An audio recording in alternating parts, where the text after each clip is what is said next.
For centuries, Portugal was at the forefront of discovery. Explorers navigated the 7 seas in search of new territories, trade routes, and riches around the globe. Today, surfers descend on Portugal's coast to find some of the best waves in Europe. Esta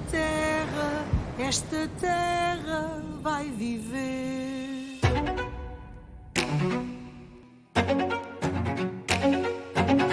Here, underwater canyons funnel Atlantic energy into windswept dunes and rugged cliffs to form heaving barrels and high-performance ramps. The world's elite return to the old continent, the third in as many months on the 2025 campaign. Italo Ferreira and Caitlin Simmers are back in the familiar yellow jersey at Supertubos, where each has won before. I'm really hungry to win again. I don't turn up ever to lose. I want to win a world title. I've given it my all, and I am coming out of it with no regrets. Won this before. Can you win this again? Yes. The search for the final 5 continues at the MEO Rip Curl Pro Portugal, presented by Corona Zero.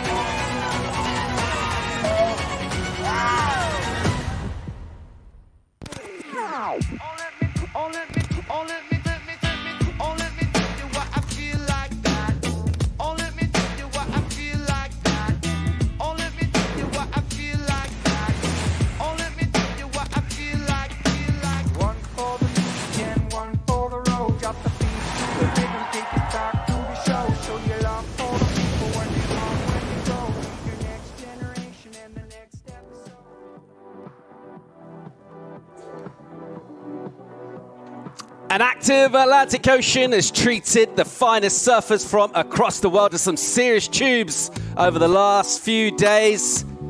And tube faces turned to game faces on opening day of our waiting period here at the MEO Rip Curl Pro Portugal, presented by Corona Zero. Early morning arrivals, vibes are good, always a little bit of tension in the air. There's a wintry feel to things as well. Jackets on, surfers rugged up, trying to get warm and loose and ready to perform. And that's how you manage that energy. If your name's Rio Wider, who's going really well this year, looking forward to seeing surfers like Fred Moraes carrying the hopes and dreams of a proud surfing nation of Portugal. It's Peniche. It's the iconic venue of Supertubos, and it's been absolutely pumping over the last couple of days. It's nice and clean this morning. Here to talk you through things, joining myself, Paul Evans, Jesse Mendes, Mitchell Salazar. How are we feeling, chaps? Feeling great. Actually woke up this morning thinking the waves are going to be shoulder high, and it's clean, almost double overhead in some of the sets, so I'm excited. Yeah, it's pretty large out there. I mean, considering how good it's been the last few days, too, just waking up this morning and seeing this, we're stoked, and we're really ready for not only a good day, but a good start to the event, too, Paul. It seems like waiting period, the forecast looks a little difficult, so today might be a key day. Ready for a good day, but also a little bit ready for anything, right? And we're always going to get that here. We know about the tidal swing, quite close to some of these storms as well, with fronts coming through, so it's basically a case of stay on your toes, and that's what being a surfer is all about, right? And that's what I think is the most exciting about this place. Like, you really have to be an all-around surfer in order to take the win here, so I'm excited to see how it's going to unfold this week. Still pretty fresh as well. We've got jackets on. I think spring starts on Sunday, right? The clocks change here, but it still feels kind of wintry, Mitch. Yeah, and since we've been here this morning, it's probably rained 3 or 4 times already. But just talking about the location that we're at, guys, Portugal, Peniche, really different kind of break, as you mentioned, Jesse. At a beach break right here, Paul, Supertubos, but we have multiple different spots that we can choose from as backup venues in case of, too. But this place changes day in and day out, and massive tide shifts later on this week, too. I think the low tide around 1.9, and then around a 10-foot high tide later on this afternoon. But this place gets different kind of swell directions, too, which is really great. Yeah, we're in a peninsula right here, so the cool thing about it, no matter how the winds are, it's going to be offshore somewhere. So that's the exciting part about us. We have the Nazareth Canyon that kind of pushes all the energy towards here, and obviously Nazareth as well. So a lot of swell, never lack of swell here, and offshore winds every day. Yeah, tagline for this part of the world, basically somewhere to surf every day of the year, 365 days, always somewhere offshore. Plenty of swell pulled into that north side of the town of Peniche, where most of the swell comes. So on a smaller day, loads of options up there for free surfing, for surfers, for practice days. But the real star of the show, of course, and something of a freak really in terms of Europe, One of those heavy, powerful beach breaks, Supertubos. And we get that wedge effect when swells wrap in around the former island of Peniche and deliver right in front of our contest set up here. Let's go and say hi, good morning to AJ McCord, who's standing by for the call. Good morning and bom dia, Paul. We have Renato down here. Surfers have been in and out of the water so far this morning here at Supertubos. Renato, what's the call for day one? We're so on this morning, AJ. Very excited. Everybody's beaming around the site. We've been watching incredible surf for the last 2 days, especially yesterday. Sun is out offshore, and we're really happy to see the conditions this morning. Offshore still blowing, a little bit smaller than yesterday, but it's still some incredible surf barrels. So we plan to run men's opening round, women's opening round, and if we can, men's elimination round. Big schedule. We got to first go through the low tide around 10:30 this morning. There is still some corners out there, so we hopefully we can do it, and hopefully this full schedule. And then tomorrow, Sunday, it's potentially another good day for surfing. It's smaller, but it's still manageable to do some more hits, and maybe a little window Monday morning before the storm hits. And that's the next hurdle we have in this forecast, as usually happens this time of day in Portugal. Massive storm coming to the coast of Portugal, so we're going to have to deal with huge surf and bad weather and onshore winds, and we address that with our friends from Surfline. Fans keep posted. Check always on worldsurfleague.com. And talking about worldsurfleague.com, I'm going to give another message. That is a really nice piece of the judging criteria on the website and on the media channels of WSL, so go check it. Awesome. Thank you so much, Renato. So a big day, you guys, here today at Supertubos. Paul, we'll send it back to you to get us set for it. Fantastic. Thanks, AJ. Look, talking points there from Renato. Main one, of course, headline, we're on skis. How good is it to get going on the first day of the waiting period, Jess? I mean, that's what everyone expects. There's so much hype and so much going on, you know, like, so to wake up the first day and already get it going, get the nerves out of the way, it's pretty fun. And you can talk a little bit about what's ahead of us. Yeah, well, as we've said before, we've had 2 incredible days the last few, and this surf still building throughout Monday, but the next week, as Renato said, big storm coming, and he wasn't really afraid to mention how gnarly it's actually going to be. The winds seem like they're going to be terrible. Today, though, guys, 5 to 7 in the morning, we're seeing maybe some potentially bigger sets out there right now. Going to drop a little bit in the afternoon. Onshore wind coming up, but it's going to be rippable with that higher tide. Next few days going to be tricky, though, Jess. Yeah, as we come into the week, just the wind starts to clock into the west today, and then it goes into the south, which it makes it a little bit tricky for this strat of the beach here in Supertubos. It opens up a few options on the other side, as we've seen it on the screen before. But yeah, just very big surf as well for the other side. So it's going to be most likely a field of slow days for everyone. Try to get warm with all that storm coming, and maybe towards the end of the period, it looks like it's starting to stretch up to be decent again. Yeah.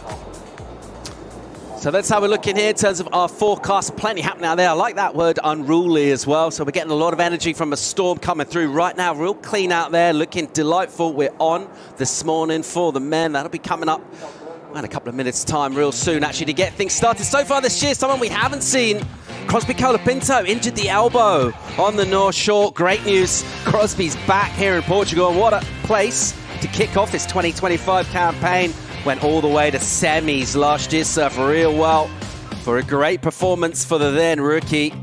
And you think about a surfer like him and his particular skill set, really well matched for this wave. Who's in, who's out? Fred Moraes getting the wild card here alongside Gatien Delay, Yolanda Hopkins. So Europe with plenty of entries in terms of the wild cards. Medina, Callanan, they're still out. Ian Gentile is also going to be a replacement for Medina. And great news for Jorgan Cousinet of Reunion 9, who's been ripping on the QS. We had an amazing event in Morocco. Absolutely pumping surf. He beat Ramsey in the final there, and he's got a wild card. What an opportunity. He got a bomb in the free surf as well. So Jorgan will be absolutely delighted with that. We're going to get a quick break. When we come back, we'll be talking Katie Simmers. She got her first historic win on tour right here. We'll be right back.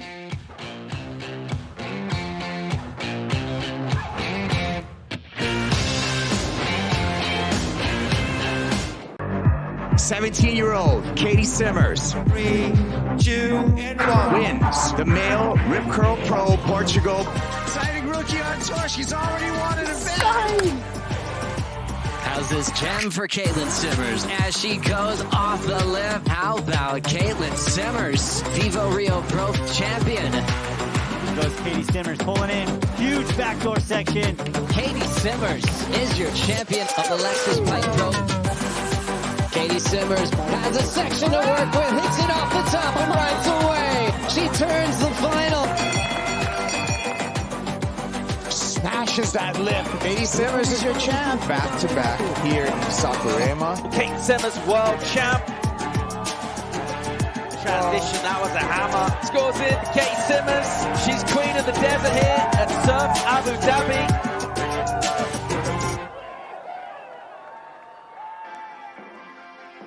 From a maiden event winners, a rookie to the reigning world champ, Kate Simmers, a generational talent.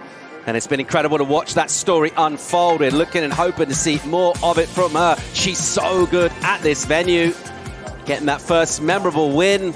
There's been 5 more, 6 in total for her. How incredible is Katie Simmers, and what more has she got for us? Because she just looks like she's getting better and better every time we see her compete. Yeah, and I think you still need to go back to her development as an amateur, too, coming throughout the United States. Who she competed against, Alyssa Spencer, Story Lindblad, Luana Silva, Sakura, all these people that are on tour right now, and look at the dominance that she's had since day one. As you said, beat Courtney Conlog at that final here in 2023. I still go back to Pipe, though. Winning that event, especially with all the hype around it, to me, Paul, she's the most important surfer on the planet right now. Yeah, absolutely. And in terms of women on tour, and we're thinking about who's going to be able to try and challenge her, it's a tough ask at the moment. She's definitely the surfer with the target on her back, got the yellow jersey as well. But who are you liking in terms of surfers that are going to have a go at Katie, wrest some of that dominance from her? Yeah, it's going to be difficult, obviously, especially at a venue like this. But I'm going with another Californian, Lakey Peterson. She's made 2 finals out here before, made the semis last year before she got off tour. But I think most importantly, she has the experience and she has the motivation to be able to want to go out there and perform well.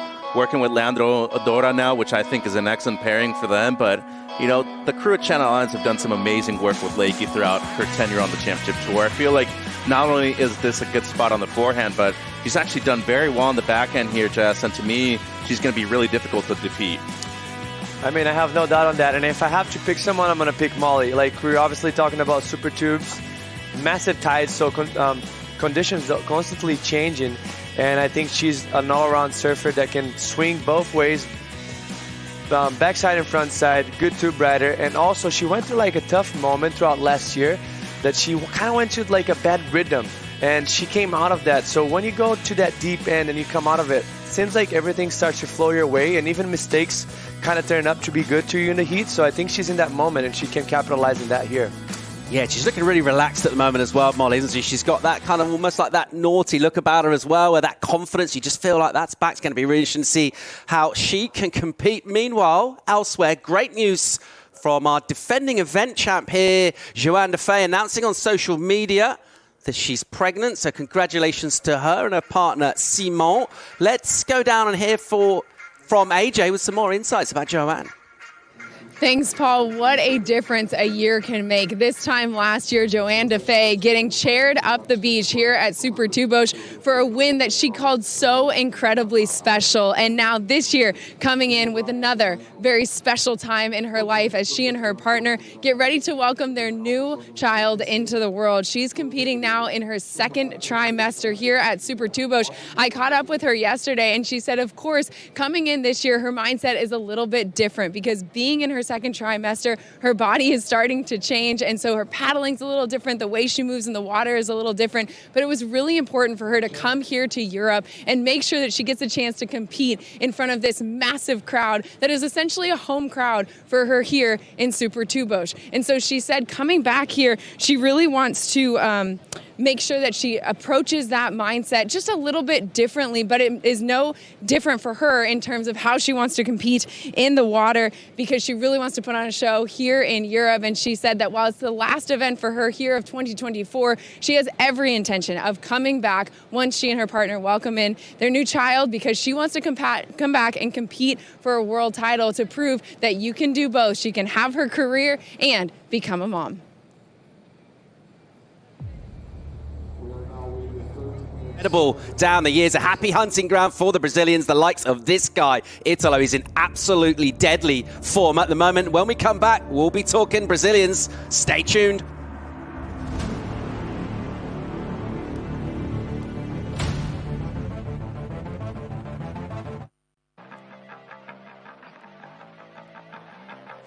looking back at Surf Abu Dhabi, and different surfers reacted in different ways to that pressure cooker environment. Italo Ferreira absolutely thrived there. He looked incredible throughout, all energy, all action.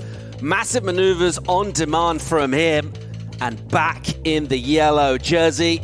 It's been a little while for Italo, and he looks ominous. His form coming into this one, he's so good in Portugal, a former winner here. And the energy from him, you know he's going to bring that. An absolute fan favorite here too.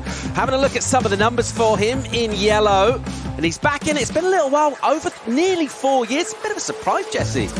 I mean, sometimes that happens. You go through moments of your career. As much as he's killing it, like for his standards, you know, you go up and down. It's a roller coaster type of career, and that happens to the best of them. We've seen it before. I'm just back on track now, and he's looking good.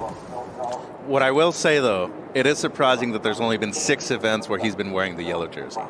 You know, that is kind of a surprising statistics, but getting to the point about how good all the season's been and how good the challengers have been, I mean, dude, there's been a lot of guys that have done well out here in the past. Yeah, interesting. You know, we talk about different surfers wearing the yellow. Some feel the pressure. How do you respond to it? I feel like Italo Ferreira is someone who definitely kind of relish the idea of being the person to beat out here and having that yellow jersey on. Can't wait to see how he'll compete. Reminder, of course, we are on this morning. We're getting ready to start for the opening round for the men. That's coming up real soon. In terms of what we've seen so far this year in competition and surfers that we're looking at, maybe favourites for that final 5, big names, what about people that we maybe haven't seen a lot of them that we're expecting? They're going to try and use this venue as a platform to really kickstart their 2025 campaign. Who do you think, Mitch? Yeah, well, for me, it's the great hope of the United States. It's Griffin Colapinto, defending event champion. He's won here twice in the past, and I think the most important part about Griffin is how complete of a surfer he is. He can do it going right, he can do it going left. Excellent in the air, and of course he can barrel ride with the best of anybody too, but just his victories so far have mostly been on the lefts, actually, and you just look at his evolution overall in the past 3 or 4 years. The guy to me is a world championship contender, and especially winning over in Fiji, Jess, I feel like this could...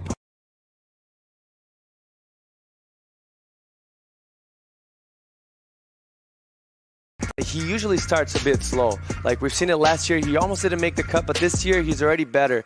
He already started at Abu Dhabi with the 5th place, and you know, once he gets to that 3rd gear, he's very hard to beat. He's so consistent. He's probably the best guy in the air on tour right now as far as consistency and variety. Obviously, we have guys like Italo, Felipe that are amazing, but if you talk about consistency and variety in the air and different grabs, he's the guy. He's second to none. Like both frontside and backhand, and this wave suits him so well. We've seen it like this is way overhead waves. Tube riding is amazing. Style is on point, and he's growing. Like he's getting more mature, and I think he's gonna kill it. And he can compete, which is a lot of people still tend to see him as the free surfer. He's just as good as a competitor as anybody else on tour, and I think that's why most goofies pick him as a future world champ. No doubt, and that's all because of his style and how relaxed he looked. Like people tend to get tense on a jersey, and he just looks so relaxed. Like beautiful style, clean, you know, kind of like that Rob Machado type of vibe that you get. Hard to do that on a jersey. Great point. Past winners here since 2015. A lot of Brazilian flags flying there. They've been absolutely dominant, as we've been talking about. But of course, Griffin, who we just chatted about, couple of wins here for him, and he's going to want to try and rekindle that winning feeling. Let's see how he goes about doing that. Opening round is coming up real soon. Join us for more live from Portugal right after this.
Tuna Nazare Big Wave Challenge, a great event for the Euros, back here in Portugal for Championship Tour competition, which also means a chance to get involved for the fans in the form of Fantasy Surfer. And as luck would have it, we got a couple of Fantasy Surfer savants standing by to chat all things teams. Kaipo, Strider, do you copy? Thanks, Paul. Yeah, salt and pepper here. Ready to put some seasoning on WSL Fantasy. With that being said, Strider, okay, men's power surfer, who do you got? Kind of the obvious, Italo Ferreira. The guy's on fire. He's in shape. He's got great equipment. He's got a great coach with Reynos Hayes. He's got that, like, the turtle they call Reynos, and then you've got the Energizer Bunny on the other side. They meet up perfectly in the middle for a great combination for a world title. Well, there you go. That's your power surfer pick. My power surfer pick for the women, Strider, call me Captain Obvious. Well, yeah, Katie. Katie Simmers. Yeah, she's just a whole nother level right now is what I'm seeing from Simmers in the yellow jersey. She's going to be the one, if she's your power surfer, giving you double points. Let's go to sleepers. Who do you see as a men's sleeper, a sneaky pick? I'm going to go with the beach break master, Big Waves, at Alan Cleveland Jr. That guy is an animal in beach breaks, so we're going to give him a nod out here at Supertubos. There you go. And I'm going to go for my sleeper. Not a sleeper, she's a live wire, Erin Brooks. So remember, women's, you lock in at your team in at the round of 16. Men's, you lock your team in at the round of 32. I heard the horn, Paul. Let's get it going. Thank you very much, Kaipo. You don't need to lock your teams in yet, but probably a good idea to get your placeholder team there. And then just in case you're away from the internet for a while,